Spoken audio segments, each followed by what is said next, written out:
haven't felt this way since before I reviewed 12 Years a Slave. Schindler's List is a film which features some of the heaviest subject matter possible: the Holocaust, the Nazi population of Poland, and the treatment of Jewish people. Incidentally, I also expect this review to do quite badly, as I won't be censoring myself and YouTube's algorithm hates negative words. Schindler's List is considered a modern-day masterpiece, ranking number 9 on the American Film Institute's top 100 American films of all time. Number 7, The Graduate, didn't rate very well with me, but will Schindler's List do better? Here's my review of Schindler's List. Oskar Schindler, member of the Nazi Party, has recently moved to Warsaw to start a new business during the German occupation of Poland. All Jewish citizens are transported to a small Jewish ghetto under Nazi occupation, but Oskar sees an opportunity and uses the Jews as workforce and initial investment in his enamel factory, ensuring that they get enamel products that they can trade. By making them essential workers, they don't get sent to concentration camps and are kept alive. Oskar meets and hires Ishtak as his accountant and right-hand man. They bond, with Oskar at one point saving Ishtak from a train heading to a concentration camp. Years later, a labour camp has been constructed and all Jews are transported there, much to Oskar's chagrin. The camp is run under Untersturmführer Goeth, who has no qualms about beating and killing Jewish people for little to no reason. Goeth supervises a raid on the Jewish ghetto where all are transported and those who resist even slightly are killed. Oskar sees the scene overhead, which includes a small girl in a red coat running and hiding. Playing both sides, Oskar befriends Goeth, but also does what he can to keep his workforce, and using bribery manages to get the majority of his workforce back to working in his factory.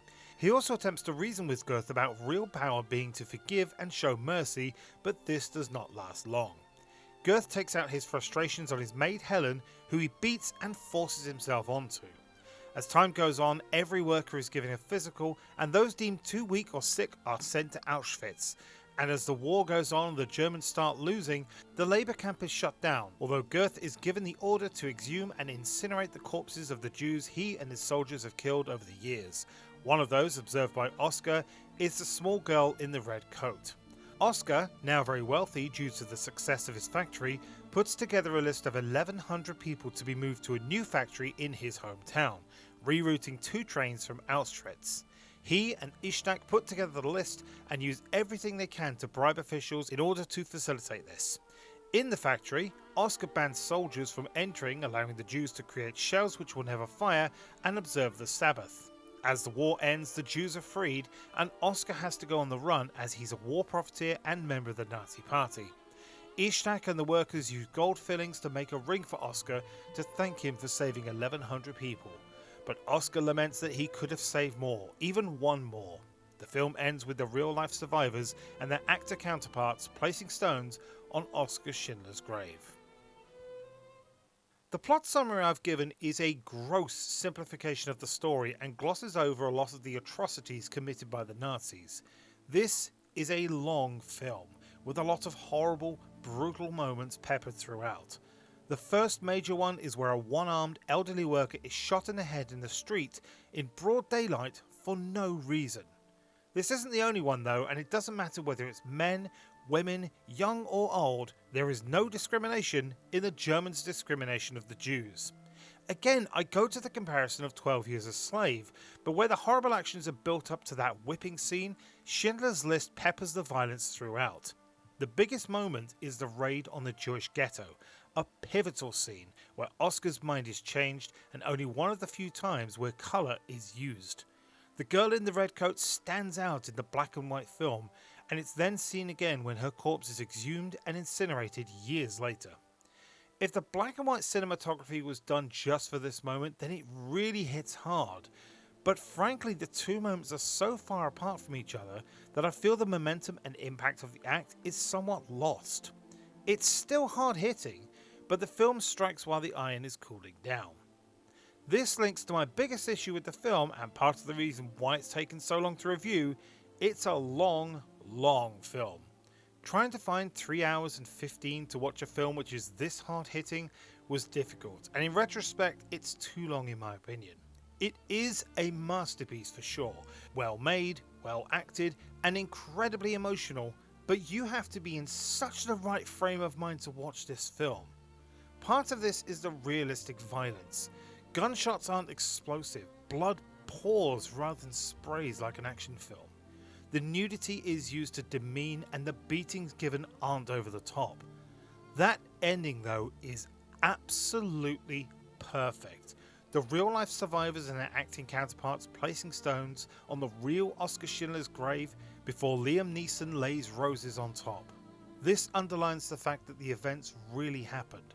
This is not a complete work of fiction.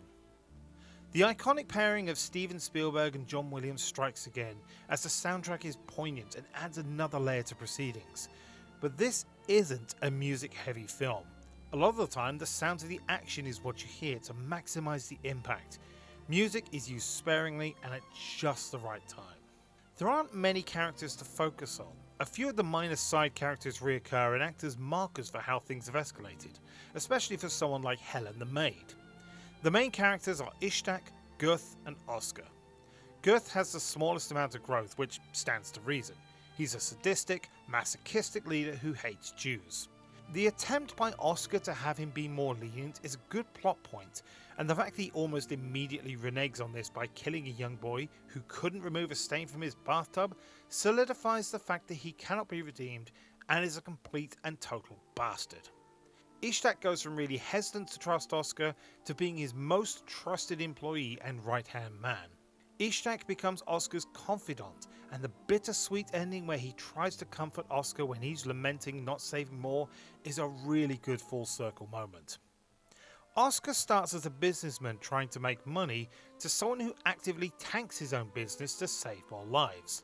The thing is, he never hates Jews, always working around the rules and ensuring that they get as fair a deal as he's able to give them. Early on when he meets Ishtak, Ishtak says, "I legally need to tell you that I'm a Jew," and Oskar simply shrugs and says, "I am German," like it's no big deal. These three big characters need great actors to play them, and in Ben Kingsley, Ralph Fiennes and Liam Neeson respectively, this film has the cast to back it up.